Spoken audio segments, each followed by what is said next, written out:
Здравствуйте, друзья! На связи Светлана, студия СВТ. Тема сегодняшнего видео – почему ламинат скрипит при ходьбе. На это есть несколько причин, но в 90% случаев все заключается в том, что было плохо подготовлено основание, как на этом видео. Приложив правило к полу, мы видим, что наливной пол весь в буграх и ямах. Если постелить поверх такого пола ламинат, то его замки будут испытывать очень большую нагрузку и, как итог, выйдут из строя. И в данном случае скрип ламината – это только первая стадия, которая говорит о том, что что-то пошло не так. Следующая стадия – замки разрушаются и на ламинате появляются большие щели.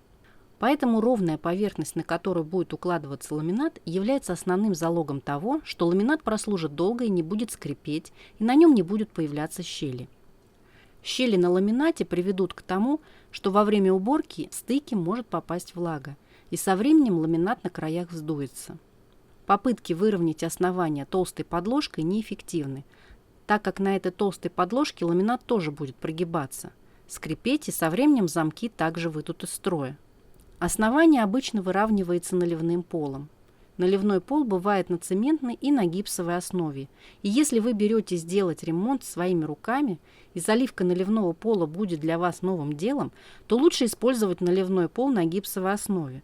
Он не такой прочный и влагостойкий, как цементный, зато поддается обработке и, в отличие от цементного, практически не дает усадку. Поэтому если после заливки на гипсовом полу останутся небольшие изъяны, такой наливной пол легко зашлифовать грубой наждачной бумагой, даже вручную.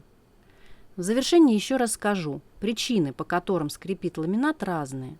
Слишком толстая подложка, маленький зазор между покрытием и стеной, нестабильный уровень влажности в комнате. Но основная причина, по которой происходит скрип ламината, это некачественно подготовленное основание.